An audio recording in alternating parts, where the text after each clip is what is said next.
My toxic family accused me of faking my illness to skip my brother's wedding, but the truth I revealed left them speechless at dinner.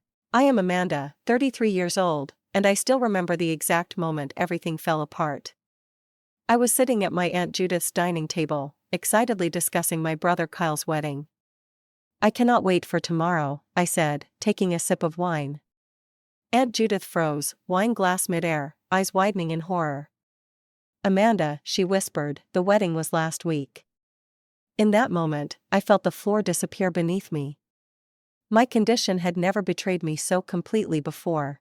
My life in Chicago had been everything I dreamed of since childhood. As a senior architect at one of the most prestigious firms in the city, I had built a reputation for my innovative designs and meticulous attention to detail. My corner office overlooked the skyline I had helped shape, and my calendar was always filled with exciting projects and client meetings. To most people looking in, I was the definition of success: financially stable, professionally respected, and living in a beautiful downtown apartment I had designed modifications for myself. But what people could not see was how hard I worked to maintain this appearance of normalcy: the sticky notes covering my home, the alarms set on multiple devices, the color-coded calendar system that tracked every minute of my day, the terrifying moments when I would find myself somewhere with no recollection of how I got there or why hours had seemingly vanished. Growing up in suburban Illinois, Kyle and I had been inseparable despite our 3-year age gap. He protected me from playground bullies.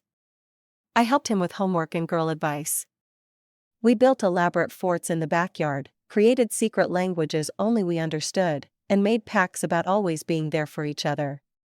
Even through high school and college, as many siblings grow apart, we remained anchored to each other. Sunday dinners were sacred, no matter how busy our lives became. He was my person, the one constant I could always count on. The first episode happened when I was 29. I was in the middle of a client presentation when suddenly everything felt wrong. The room tilted sideways. My words became jumbled, and when I looked at my watch, somehow 3 hours had passed in what felt like seconds. I dismissed it as stress and exhaustion. But then it happened again while driving home from work and again during a family birthday party. Soon these episodes became more frequent and disorienting. I would go to bed on Tuesday and wake up convinced it was still Tuesday, only to discover it was actually Thursday. I would make plans for coffee with friends, completely forget, and then argue that they had the date wrong when they called asking where I was. I started missing deadlines and appointments, showing up at the wrong times, or not at all. The parade of medical appointments began. Neurologists ordered MRIs and EEGs. Psychiatrists suggested various diagnoses from dissociative disorders to early-onset dementia. Specialists recommended second and third opinions, blood tests, cognitive assessments, sleep studies, all came back with inconclusive results. Some doctors suggested it was purely psychological, a manifestation of work stress or repressed trauma. Others believed there was a physiological basis they just could not pinpoint with current medical technology. During this medical mystery tour, I watched my family transition from worried to wary. The first few times I missed family gatherings or showed up on the wrong day, they responded with concern. My mother would drive me to appointments. My father would research medical journals looking for answers, and Kyle would bring dinner and stay with me on bad days. But gradually their patience wore thin. Eye rolls replaced sympathetic nods. "Amanda is having one of her episodes again," became the dismissive explanation whenever I made a mistake. Rather than helping me find strategies to manage my condition, they began excluding me from planning conversations for my own good. Birthday parties, holiday gatherings, family vacations, all proceeded with minimal input from me. I would receive last-minute information with simplified instructions as if I were a child who could not be trusted with details. The lake house became my sanctuary during this time. My grandparents had left it to me in their will, much to everyone's surprise. A beautiful 3-bedroom cabin on Lake Michigan with a private dock and breathtaking views. It had always been my favorite place growing up. While my parents and Kyle complained about the outdated kitchen and limited cell service, I had loved the peace and disconnection from the world. Perhaps my grandparents had sensed that someday I would need exactly that. Now, whenever the episodes became too frequent or family tension too high, I would retreat there to reset. When Kyle met Stephanie at a mutual friend's barbecue 3 years ago, I was genuinely happy for him. She was ambitious, beautiful, and made my brother laugh like no one else could. Our first few meetings went well, with Stephanie asking thoughtful questions about my condition and seeming to understand its impact on my life. But as she became more integrated into our family, she also absorbed their growing frustration with my unpredictability. Holiday gatherings became uncomfortable as I caught her whispering with my mother, both of them glancing in my direction with matching expressions of concern and annoyance. When they announced their engagement last year, I was determined to be the supportive sister Kyle deserved. I ordered books on wedding planning, created detailed notes about every conversation regarding their big day, and set up a dedicated wall calendar just for wedding-related activities. Kyle seemed touched by my efforts and began including me in some of the planning discussions. I felt hopeful that this important family milestone might help bridge the growing gap between us. As the wedding approached, my excitement grew alongside my anxiety. I started a new medication that seemed promising, with fewer episodes reported in my daily journal. I purchased a beautiful pale blue dress for the rehearsal dinner and a more formal dusty rose gown for the ceremony itself. I wrote and rewrote my speech, wanting to perfectly capture our childhood bond and my happiness for his future with Stephanie. I even arranged for a colleague to drive me to all wedding events, eliminating the possibility of getting lost or arriving at the wrong time. The night before what I believed was the wedding, our extended family gathered at Aunt Judith's house for dinner. Everything seemed normal as I helped set the table and chatted with cousins I rarely saw. I noticed a few strange looks when I mentioned being nervous about my speech, but dismissed them as nothing important. That was my life now, constantly second-guessing social cues and questioning my own perceptions. If only I had paid closer attention. If only someone had been brave enough to directly ask me what day I thought it was, everything might have turned out differently. I had been so careful about preparing for Kyle's wedding. Every wall in my apartment had reminders taped to it. My phone contained dozens of alarms labeled KY's wedding with specific time markers for each activity, when to start getting ready, when my hair appointment was scheduled, when to leave for the venue. I had even created a special wedding countdown app on my phone that showed the days, hours, and minutes remaining until the ceremony. My new neurologist had started me on an experimental medication just 3 weeks earlier, and the results had been promising. The episodes of lost time had decreased significantly. For the first time in years, I felt hopeful that I might be present, fully present, for one of the most important days of my brother's life. The night before, I laid out everything I would need: my dress, shoes, jewelry, makeup, the card containing my carefully crafted speech, and even a backup phone charger. Nothing could go wrong. Aunt Judith's pre-wedding dinner had seemed like the perfect opportunity to reconnect with extended family before the big day. As I helped arrange flowers on the dining table, I chatted with Uncle Greg about his recent retirement and caught up with my cousins about their children. There was a moment when cousin Allison asked me, "How are you feeling after everything?" and I assumed she meant my condition. I smiled and told her I was doing much better and was excited about tomorrow. The strange looks exchanged between relatives barely registered as I moved through the evening. When Uncle Greg abruptly changed the subject after I mentioned the wedding venue, I thought nothing of it. When my mother squeezed my father's hand tightly as I talked about the weather forecast for tomorrow's ceremony, I was too busy passing the mashed potatoes to notice. It was only when everyone had settled at the long dining table and Aunt Judith raised her glass for a toast that I made my fatal mistake. "I cannot wait for tomorrow," I said, clinking my wine glass against hers. "Kyle has been waiting for this day forever. I just hope I do not mess up my speech." The silence that followed was absolute. Aunt Judith's expression shifted from warm affection to horror in seconds. Her hand trembled, wine sloshing dangerously close to the rim of her glass. "Amanda," she said, her voice barely above a whisper, "the wedding was last week on Saturday." I laughed, certain she was joking. "Very funny, Aunt Judith. I know exactly what day it is." I pulled out my phone to show her my countdown app as proof. But when I unlocked my screen, the app was gone. Confused, I opened my calendar, expecting to see tomorrow highlighted as KY's wedding day. Instead, I saw it marked on the previous Saturday with a notification that read completed. That is not possible, I said, my voice rising with panic. I have been preparing for weeks. My dress is ready. My speech is written. I have not lost an entire week. I could not have. My aunt reached for my hand across the table, but I pulled away. With shaking fingers, I opened my photo gallery, and there they were, photos I had no memory of taking. Kyle in a tuxedo, Stephanie in a white gown. Me smiling in my dusty rose dress, standing beside them at an altar decorated with white roses and eucalyptus. No, I whispered, scrolling frantically through dozens of images, pictures of the reception, the cake cutting, the first dance. My speech, apparently, based on a photo of me holding a microphone, tears streaming down my face. I stood up so abruptly my chair toppled backward. "Excuse me," I managed to say before rushing to the bathroom. Once inside, I locked the door and slid down against it, my entire body shaking. This was not like my other episodes. I had never lost something so monumentally important, never created such elaborate plans for an event that had already passed, never failed my brother so completely. I searched desperately through my text messages. There were congratulatory texts I had sent to Kyle and Stephanie. Thank you messages from them about my beautiful speech, conversations about parts of the wedding I had absolutely no recollection of experiencing.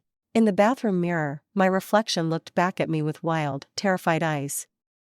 Who was this person who could lose an entire week of her life? Who could attend her only brother's wedding and remember nothing? What was happening to me? A soft knock on the door interrupted my spiraling thoughts. "Amanda, honey, are you okay?" Aunt Judith's concerned voice came through the door. "I need a minute," I managed to say, though my voice sounded strange even to my own ears. "I am calling Kyle," I heard her whisper to someone else in the hallway. "He needs to come over." Panic surged through me at the thought of facing my brother. What could I possibly say to him? That I remembered writing a speech for his wedding but not delivering it? That I had photos on my phone from an event that in my mind had not yet occurred? Another text notification lit up my phone. It was from my mother. "Where are you? Everyone is worried. Please come out and talk to us." I splashed cold water on my face, trying to compose myself. This could not be happening. There had to be some explanation, some misunderstanding. Maybe this was an elaborate prank. Though even as the thought formed, I knew it was wishful thinking. When I finally unlocked the bathroom door, Aunt Judith was waiting alone in the hallway, her face etched with concern. "They are gone," she said gently. "I asked everyone to leave so we could talk privately. Kyle and Stephanie are on their way." "I do not understand what is happening," I said, my voice breaking. "I was so careful this time, Judith. I had systems in place, reminders everywhere. The new medication was working." She guided me to the living room and sat beside me on the sofa. "You were at the wedding, Amanda. You gave a beautiful speech that made everyone cry. You danced with your father and Kyle. You caught the bouquet. Then why do I not remember any of it?" I asked, tears streaming down my face. How could I possibly forget my brother's entire wedding day? "I do not know, sweetheart," she said, squeezing my hand. "But we will figure this out. We will get you help." The sound of a car pulling into the driveway made my stomach clench with dread. How could I face Kyle knowing I had somehow attended the most important day of his life and then completely erased it from my memory? The front door opened and Kyle entered first, his face a mixture of concern and confusion. Stephanie followed close behind, her expression considerably less sympathetic. They had clearly interrupted their evening plans based on Stephanie's elegant dress and Kyle's button-down shirt. "Amanda," Kyle approached cautiously as if I might shatter at any moment. Aunt Judith called. "She said you were having some kind of episode." I stood up, hands trembling. "Kyle, I am so sorry. I do not know what happened. I thought your wedding was tomorrow. I have been preparing for weeks. My dress is laid out at home. My speech is printed and ready.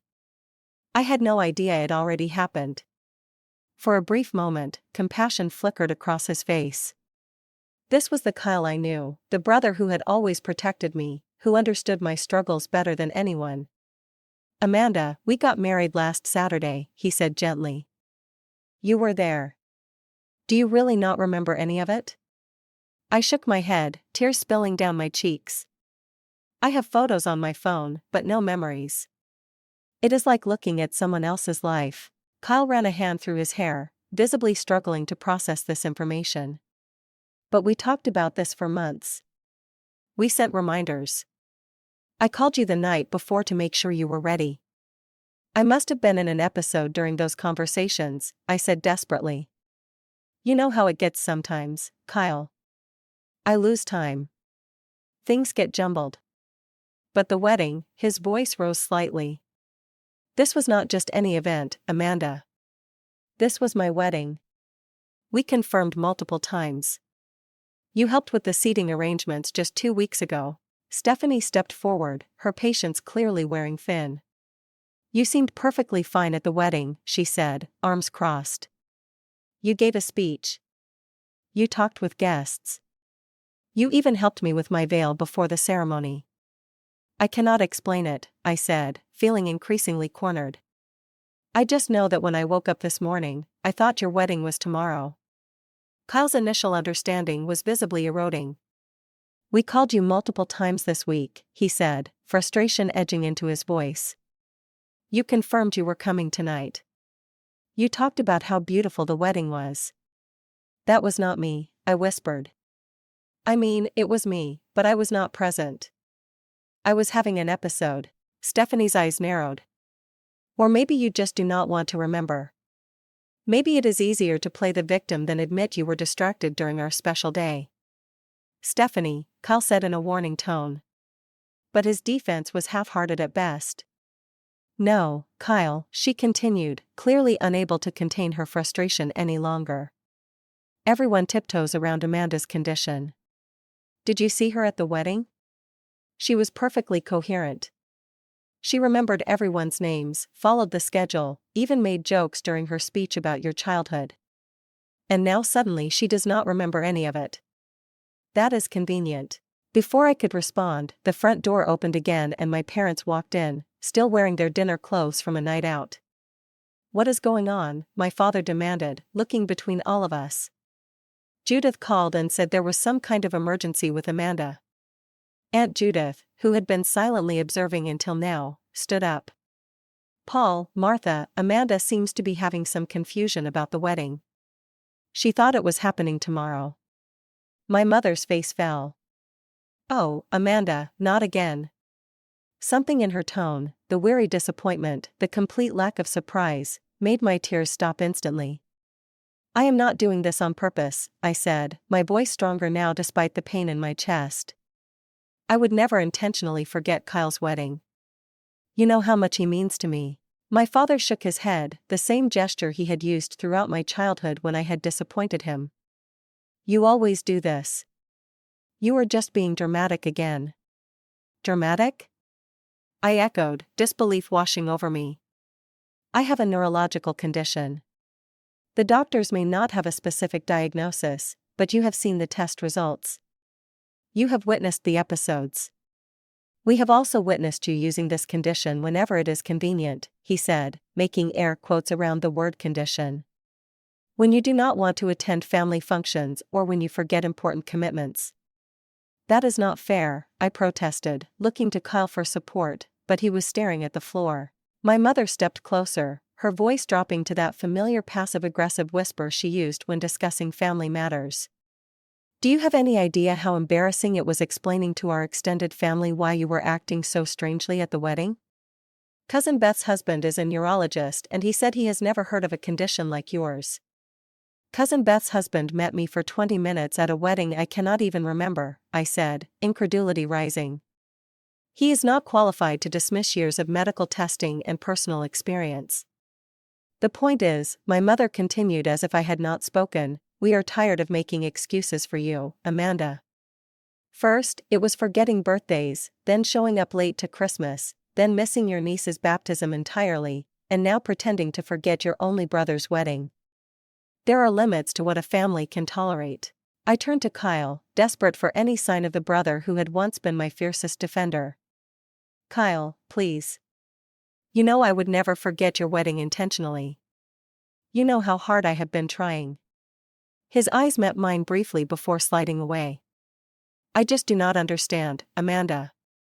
You were there the whole day. You seemed fine.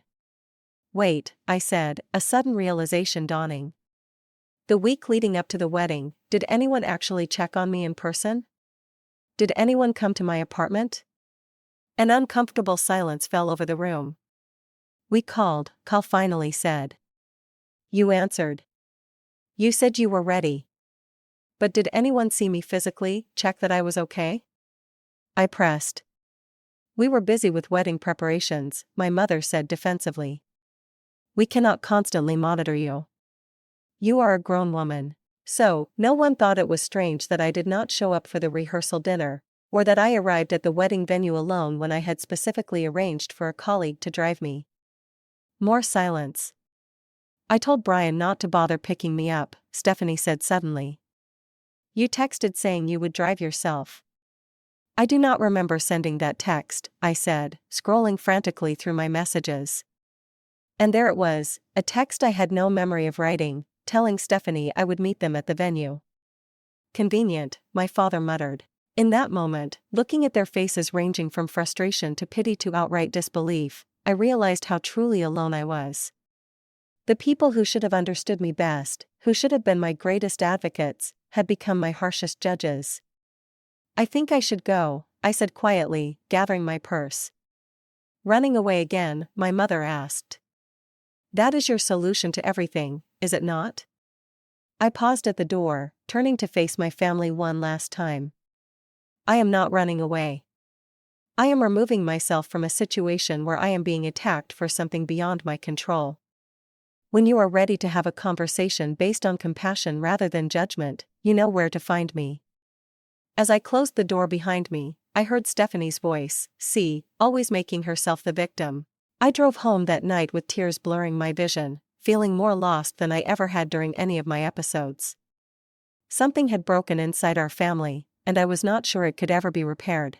The lake house had always been my sanctuary, but now it became my lifeline.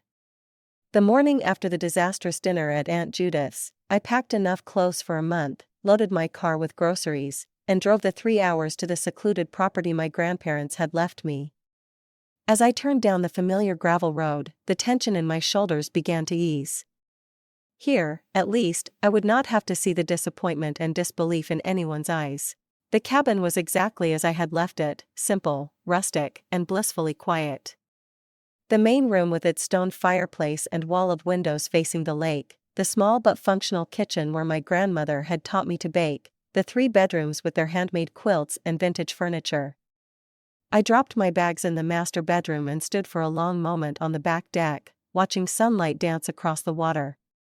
For 2 days, I allowed myself to simply exist without expectation or judgment.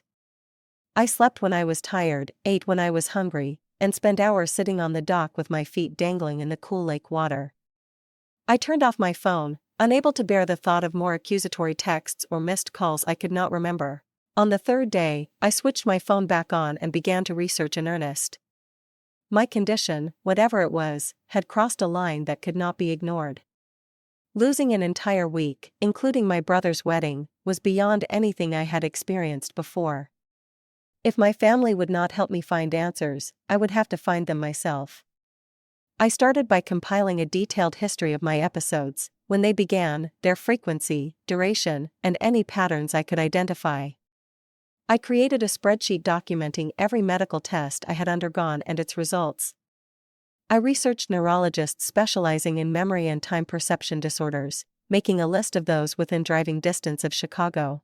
After a week of intensive research, I found Dr. Eleanor Walsh, a neurologist at Northwestern Memorial Hospital who specialized in rare temporal lobe disorders.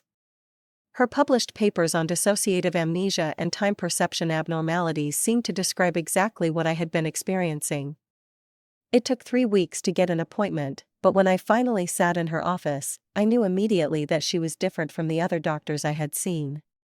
Dr. Walsh listened without interruption as I described my history of episodes, taking detailed notes and asking insightful questions that showed she was truly hearing me.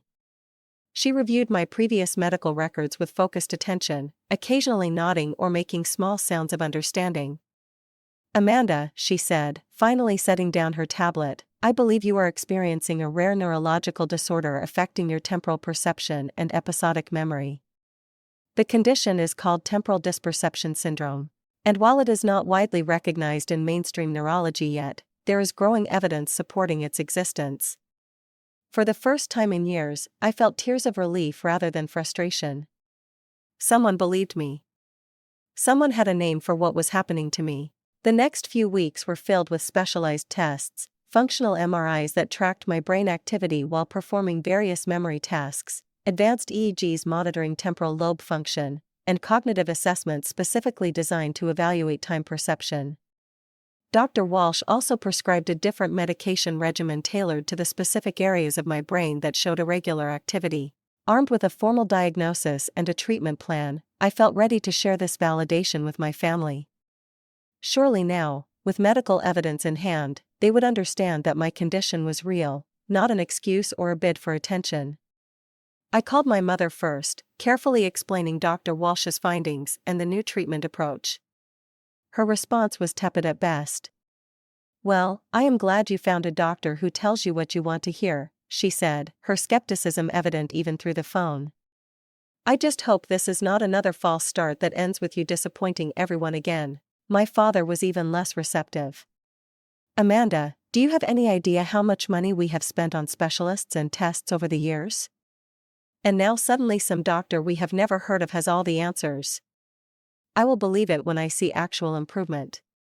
Kyle, whom I had once counted on to be my greatest ally, now seemed to view me through Stephanie's critical lens. "I am happy you have a diagnosis," he said when I called, his voice distant. "But I think we all need some space right now. Stephanie is still pretty upset about how you acted at Aunt Judith's dinner." As the weeks passed, my family's attitude shifted from skepticism to active avoidance. Invitations to Sunday dinners stopped coming. My mother's usually frequent texts dwindled to occasional perfunctory messages asking if I was doing all right. When I suggested meeting for coffee to show them my medical reports, there was always some excuse about busy schedules and prior commitments. The real blow came in mid-July, about a month after the wedding fiasco. I had driven back to the city for a follow-up appointment with Dr. Walsh and decided to stop by my parents' house unannounced, hoping face-to-face interaction might break through the growing wall between us. As I approached the front door, I could hear my mother's voice through the open window of the living room. She was on the phone, her tone animated in a way it never was when speaking to me these days. "I know, Judith. We are at our wits' end with her. First the scene at your house and now this supposed diagnosis from some fringe doctor." I froze on the porch steps, unable to move closer yet unable to walk away. "Of course she is faking for attention," my mother continued, each word a dagger. "She has always been jealous of Kyle, and this was her way of making his wedding about her. Richard says she is mentally unstable, not neurologically impaired." Richard, my cousin Beth's husband, the neurologist who had apparently diagnosed me based on a 20-minute interaction at a wedding I could not remember. I know it sounds harsh, my mother's voice dropped lower, forcing me to strain to hear. "But Paul and I have discussed whether we should be looking into more structured living arrangements for her, somewhere with proper supervision, institutionalization. They were talking about having me committed." I backed away from the house, my heart pounding so loudly I was certain my mother would hear it through the walls. I drove back to my apartment in a daze, packed more belongings, and returned to the lake house that same night. In the following weeks, Kyle's texts became increasingly infrequent. When he did message, the conversations were superficial, questions about the weather, comments about sports teams, nothing of substance. Once I tried to broach the subject of our relationship directly. "I miss how close we used to be. Can we talk about what is happening between us?" His response came hours later, "Nothing is happening. Everyone is just busy with their own lives. Not everything is about your condition, Amanda." That message, more than anything else, clarified where I stood with my once inseparable brother. In his mind, I was no longer the sister who had supported him through breakups and career changes. I was a complication, a source of stress, an inconvenience to be managed rather than a person to be loved. My weekly therapy sessions became crucial during this period of isolation. Dr. Samantha Chen, a psychologist specializing in chronic illness and family dynamics, helped me recognize the toxic patterns that had developed in my family relationships. "Your condition is real," she reminded me during a particularly difficult session when I had begun to doubt myself again. "But even if it were not, even if it were purely psychological, you would still deserve compassion and support rather than judgment and dismissal." She helped me see how my family had gradually shifted responsibility for managing my condition entirely onto my shoulders while simultaneously criticizing me when I failed to meet their expectations, how they had begun treating me as fundamentally broken rather than as a whole person dealing with a challenging medical issue. Families often struggle with conditions they cannot see or fully understand, Dr. Chen explained. It is easier to believe someone is being difficult by choice than to accept that they are suffering in ways we cannot fix. Understanding the dynamic did not make it hurt less, but it did help me begin to separate my self-worth from my family's perception. With each passing day at the lake house, as I followed Dr. Walsh's treatment protocol and worked through Dr. Chen's cognitive exercises, I felt myself growing stronger, not just medically, but emotionally. I was learning, slowly and painfully, that sometimes the people who should love you the most are the least equipped to handle your struggles, and that perhaps the greatest act of self-care was recognizing when a relationship had become more harmful than healing. The first call came on a Tuesday morning in late August, exactly 1 month after Kyle's wedding. I was sitting on the deck with my morning coffee, watching a pair of loons dive beneath the glassy surface of the lake when my phone buzzed with my mother's ringtone. I hesitated before answering, bracing myself for another tense conversation. "Amanda, sweetheart." Her voice was warm and enthusiastic in a way I had not heard in months. "How are you doing? We have been so worried about you hiding away up at the lake all this time." The sudden shift in tone was jarring. After weeks of minimal contact and cold responses, this effusive greeting immediately raised my suspicions. "I am fine, Mom. The new medication seems to be helping. I have had fewer episodes." "That is wonderful news," she exclaimed, though she asked no follow-up questions about my treatment. "Listen, darling, I am calling because we have been thinking about the family reunion coming up in September. You know how Grandma Louise always loved having it at the lake house before she passed." And there it was, the reason for the abrupt warming of relations. "The lake house," I repeated, watching a hawk circle high above the water. "Yes, it would be perfect, right on the water, plenty of room for everyone to spread out. Kyle and Stephanie were just saying how lovely it would be to host it there this year.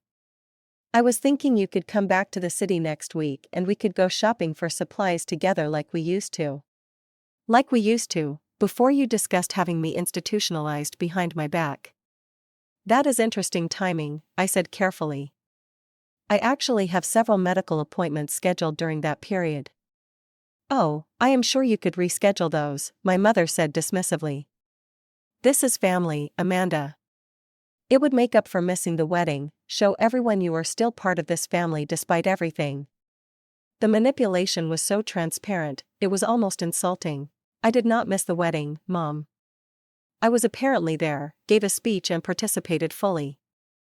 I just do not remember it." An impatient sigh came through the phone. "You know what I mean. This would be a fresh start for everyone." I promised to think about it and ended the call, already knowing that my father would be the next to reach out. Sure enough, his call came that evening, his approach more direct than my mother's attempt at warmth. "Your mother tells me you are being difficult about the reunion," he said without preamble. "Hello to you too, Dad." I said I would think about it, which is reasonable given that no one has bothered to check on me in weeks. "Now that is not fair, Amanda. This family has put up with your issues for years.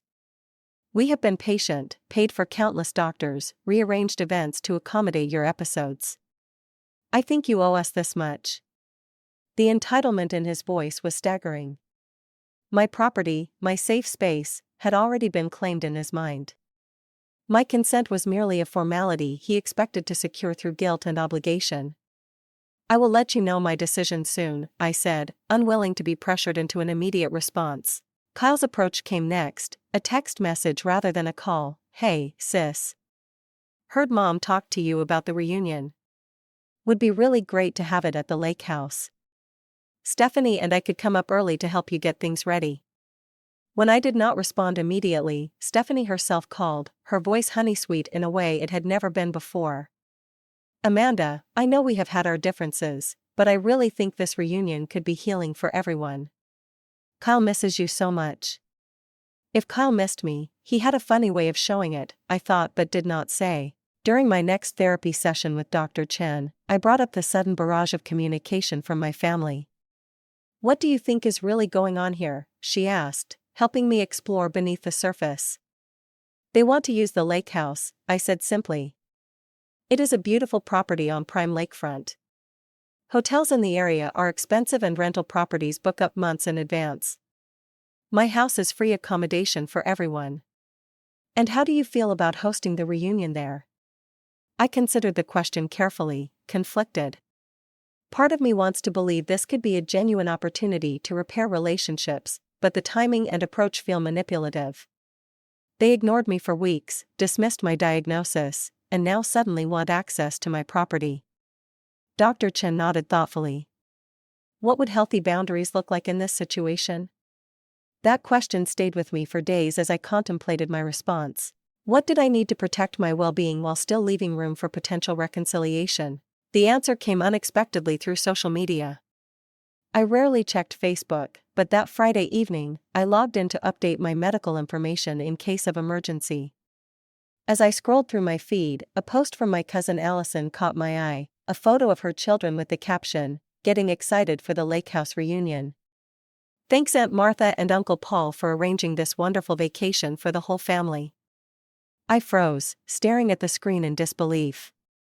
The post was dated 3 weeks earlier, long before my mother's call. Comments from other family members confirmed that everyone had already been invited and were making travel arrangements. They had planned this entire event using my home as the venue without even asking me first. With shaking hands, I searched for more evidence and found it in abundance. An event page created by Stephanie with all the details of the Patterson family reunion at Amanda's lake house. A group chat that included every family member except me, discussing meal plans, sleeping arrangements, and activities. But the final straw was a message from my mother to Aunt Judith in that chat. "Amanda will agree once we present it as a family healing opportunity. You know how desperate she is to be back in everyone's good graces after the wedding fiasco. The lake house is the perfect location, and we will not have to pay a cent." I closed my laptop and walked to the edge of the dock, watching the sunset turn the lake to fire. In that moment of clarity, I realized that Dr. Chen had been right all along. Healthy boundaries were not just about saying no. They were about recognizing when people saw you as a means to an end rather than a person worthy of respect.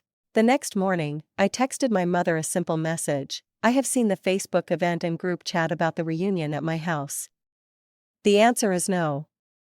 The response was immediate, a phone call from my father, his voice tight with anger. "What do you mean no? Everything is already arranged. People have bought plane tickets.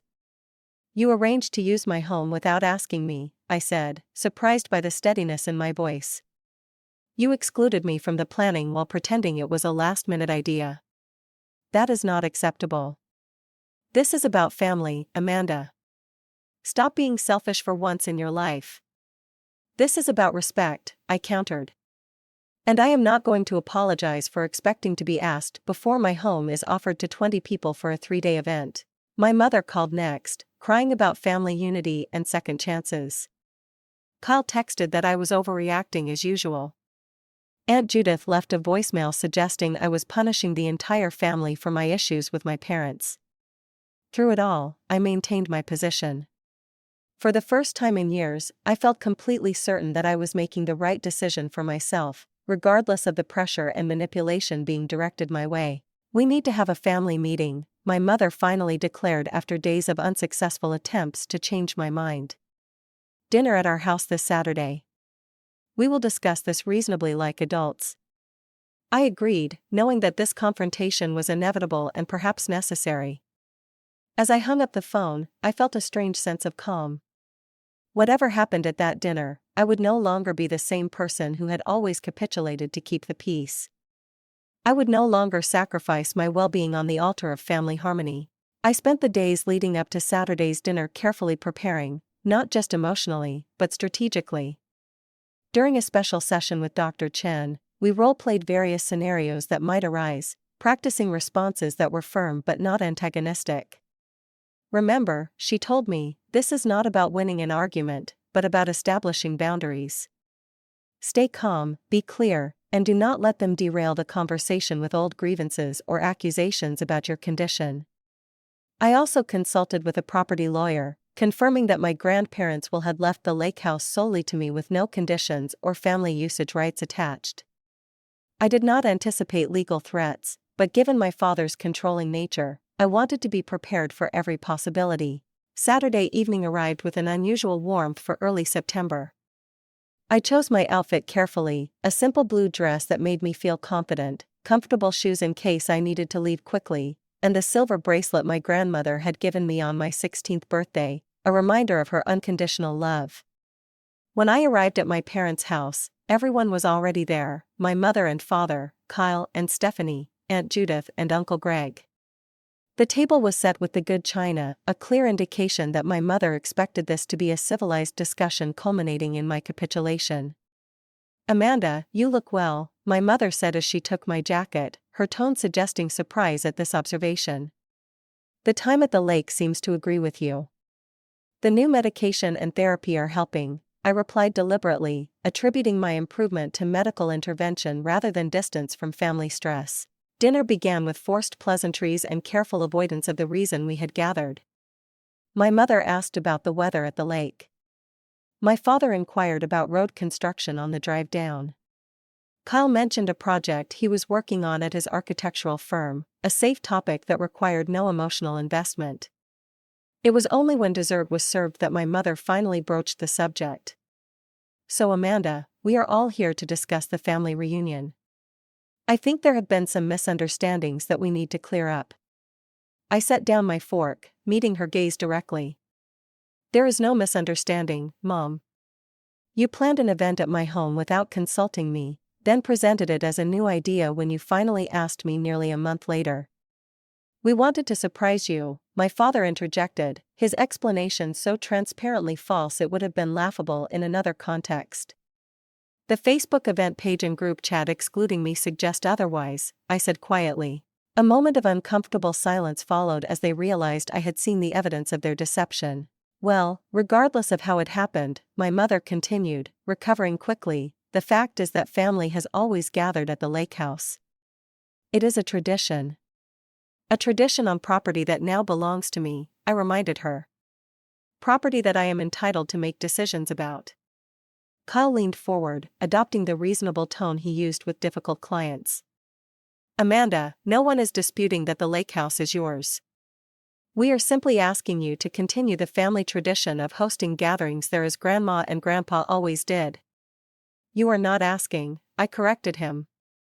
"You have already told the entire extended family they could stay there. You have made plans, assigned bedrooms, and created meal schedules, all without a single conversation with me." "Because we knew you would say yes," my mother exclaimed, frustration breaking through her composed facade. "You have always said yes, Amanda. That is what family does." "No, Mom. That is what I did because I was desperate for your approval and acceptance. But I am learning that constantly sacrificing my needs for others is not healthy, especially when those others show so little respect for me." Stephanie, who had been uncharacteristically quiet until now, gave an exaggerated sigh. "This is ridiculous. It is just a house. If you were a normal person who cared about family, this would not even be a discussion." "If I were a normal person," I repeated, making air quotes around the phrase, "you would have asked me before planning an event on my property. This is not about the house. It is about basic respect." My father's patience finally snapped. "Respect? You want to talk about respect? How about the respect we deserve after supporting you through years of your so-called condition? After the embarrassment you caused at Kyle's wedding, after all the times we have had to make excuses for your behavior? Paul, Aunt Judith warned, but he was too far gone to be reined in. That house should have been split between you and Kyle anyway. Your grandparents only left it to you out of pity. If they could see how you were using it to divide the family now, they would be ashamed. The words hit like physical blows, but I forced myself to breathe deeply before responding. Dad, I understand you are angry, but threatening me and invoking Grandma and Grandpa's wishes will not change my decision. Perhaps we should consider legal options, he said, looking to Kyle. There might be grounds to contest the will given Amanda's mental state at the time of inheritance. Go ahead, I said calmly, though my heart was racing. My lawyer assures me the will is ironclad. But think about what you were saying, Dad. You would rather spend thousands on legal fees fighting your own daughter than simply find another venue for a family reunion. My mother, sensing the conversation spiraling beyond recovery, shifted to emotional manipulation. Amanda, sweetheart, we just want to be together as a family. Is that so wrong? After everything that has happened, do not you think we deserve a chance to heal?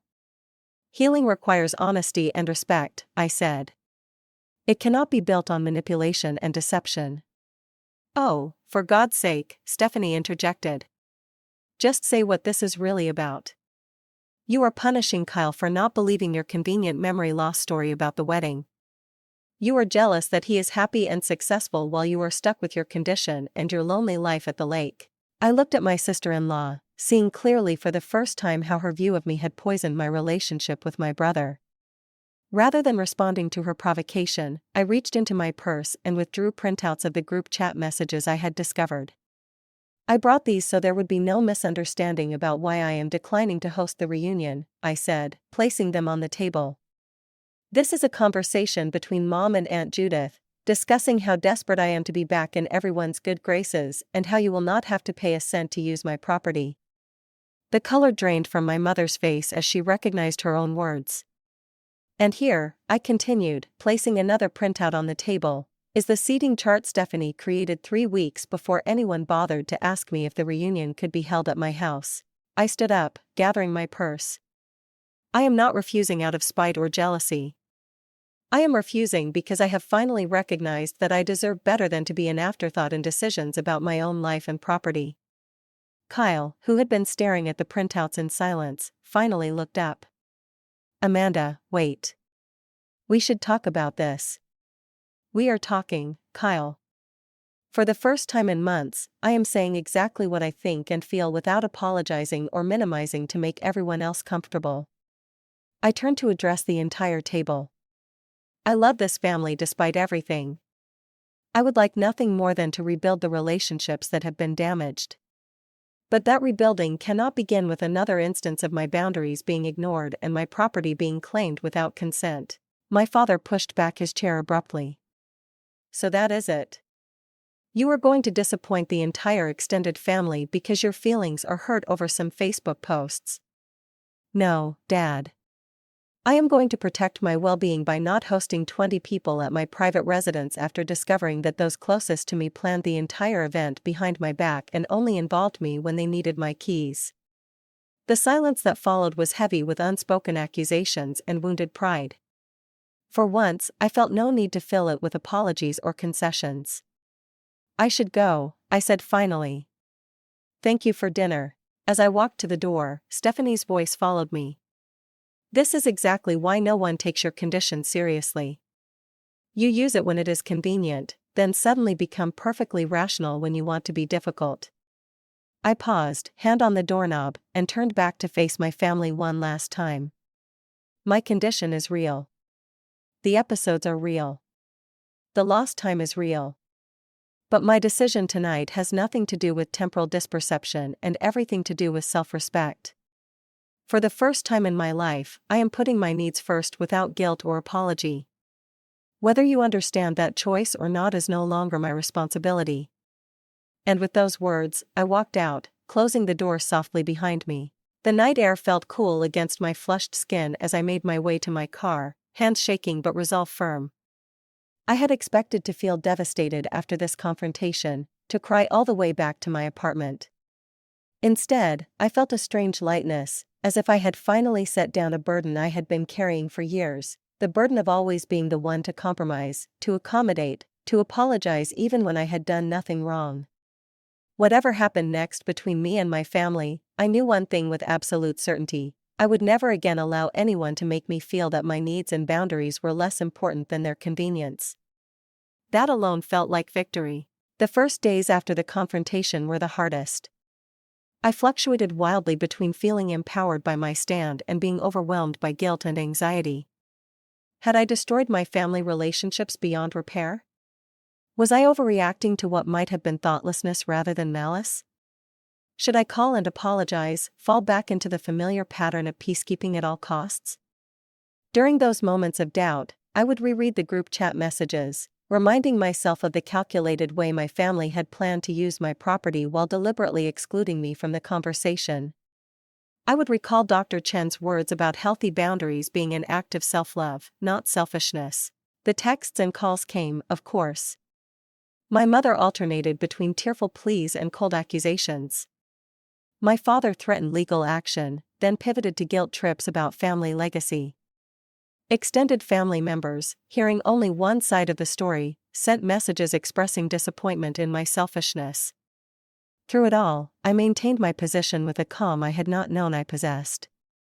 "I love you, but my decision stands" became my mantra, repeated in calls, texts, and emails until finally the barrage began to subside. 3 weeks after the confrontation, I received a brief email from Kyle informing me that they had secured a rental property on the other side of the lake for the reunion.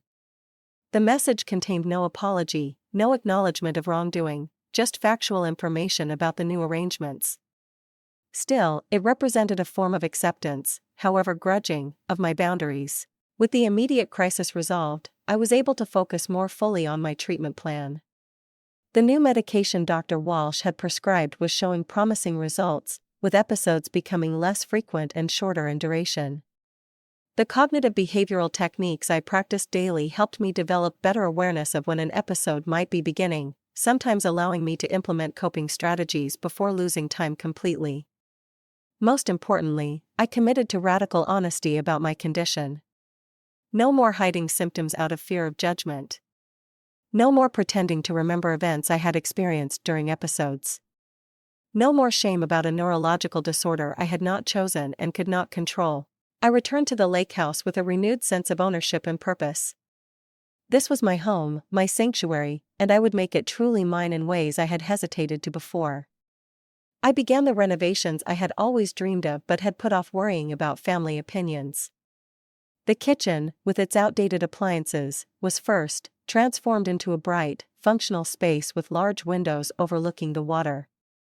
The dark wood paneling in the living room was replaced with light, warm colors that made the space feel more open and welcoming. Each change to the house felt like an affirmation of my right to shape my own environment, to create a space that served my needs rather than preserving someone else's vision of what the lake house should be. As fall progressed into winter, I began to build what Dr. Chen called my chosen family, the network of supportive relationships that would sustain me regardless of the status of my biological family connections. Melissa, a graphic designer I had met in my support group for people with neurological disorders, became a frequent visitor to the lake house. Unlike my family, she never showed frustration when I had episodes, never made me feel broken or burdensome. I reconnected with my cousin David, my father's nephew, who had distanced himself from the family years ago for reasons I had never fully understood. Now, over long phone conversations and weekend visits, I came to recognize in him the same struggle for autonomy and acceptance I had experienced. He had chosen complete separation as his solution. I was attempting a more nuanced approach, but we understood each other in ways our other relatives could not. Winter at the lake brought a peaceful isolation that suited my healing process. I worked remotely on architectural projects, took long walks along the frozen shoreline, and spent evenings by the fire reading the neurology journals Dr. Walsh recommended. For the first time since my condition had emerged, I felt neither defined by it nor in denial of it. It was simply one aspect of my reality, something to be managed rather than feared or resented. The first thaw of spring brought an unexpected visitor. I was working on the dock, making repairs after the harsh winter, when I heard a car coming down the gravel road. Kyle's familiar sedan appeared through the trees, and for a moment I considered retreating into the house. Instead, I set down my tools and waited as he parked and walked toward me, his expression unreadable. "The place looks different," he said, gesturing toward the house with its new exterior paint and expanded deck. "I have been making some changes," I replied, unsure of his purpose in coming. He nodded, hands in his pockets, looking out across the lake rather than at me. "I should have called first.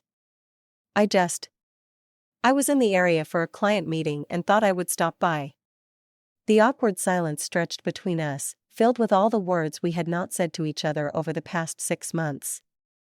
"Would you like some coffee?" I finally asked, and the relief on his face was answer enough. Seated at my new kitchen island, mugs in hand, we began the difficult work of honest conversation. Kyle spoke first, surprising me with words I had never expected to hear. "I owe you an apology, Amanda. A real one, not a qualified 'I'm sorry you feel that way' non-apology." I waited, giving him space to continue. "I should have stood up for you after the wedding. I knew about your condition, knew you would never intentionally miss or forget something that important. But it was easier to go along with everyone else's narrative than to acknowledge that my sister needed support." "Why now?" I asked, not accusingly but genuinely curious about the timing of this revelation. He stared into his coffee, shoulders slumped. "Stephanie and I have been having problems. She can be very black and white about things, very judgmental. I started to see how she talked about you. And then I began noticing how she talks about anyone who struggles or does not meet her standards." I felt a surprising lack of satisfaction at this disclosure. Despite everything, I had never wished for my brother's marriage to suffer. "I am sorry to hear that," I said sincerely. "The thing is," Kyle continued, "watching her reaction to your boundaries about the lake house made me realize how accustomed I had become to people steamrolling over you, how I had participated in it, even encouraged it. And I began to wonder what kind of person that made me." The conversation that followed was not easy. There were difficult truths spoken on both sides. Old wounds reopened before they could properly heal. But beneath the pain was something I had feared lost forever, the foundation of understanding and love that had once defined our relationship. "I do not expect you to forgive me right away," Kyle said as he prepared to leave several hours later. "I just wanted you to know that I see now what I was too blind to see before." "Forgiveness is a process," I told him, echoing Dr. Chen's words to me. "But recognizing the problem is the first step, for both of us."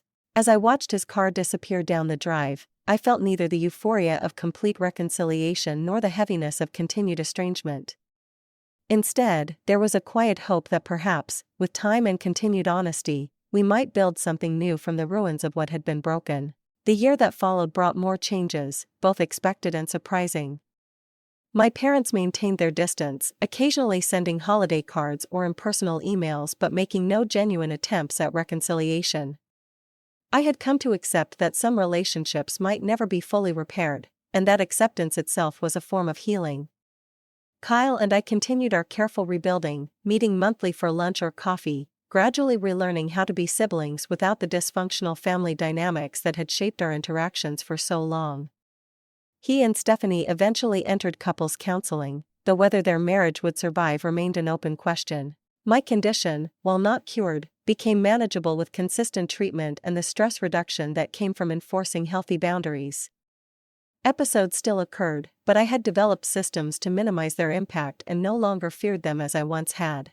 1 year after the confrontation about the lake house, I decided to host a gathering of my own, not a family reunion in the traditional sense, but a celebration of the connections that had sustained me through the most challenging year of my life.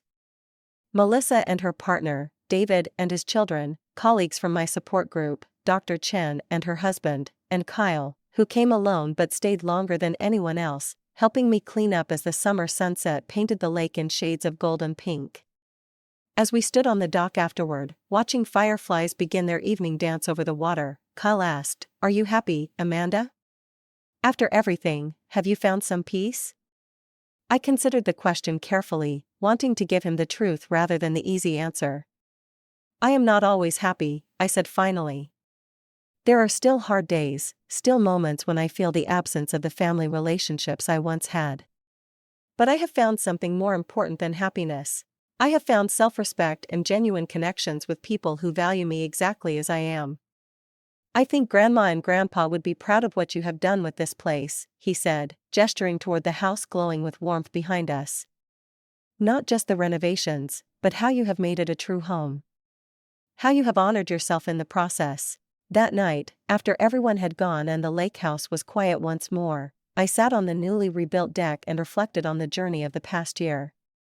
I had lost much, yes, but I had also gained something invaluable, the knowledge that love should never require erasing yourself to please others, that true connection can only exist where there is mutual respect and understanding.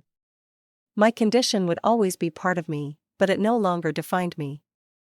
My family relationships might never be what I had once hoped for, but I had learned to build connections that nourished rather than depleted me. The lake house, once a source of conflict, had become the physical embodiment of my healing journey, a place where boundaries were respected and genuine welcome extended to those who earned it. As I watched the moon rise over the still water, I felt a deep sense of gratitude for the painful lessons that had brought me to this moment of clarity and peace. Sometimes the most profound healing begins with the simple, powerful word that had taken me so long to learn: no.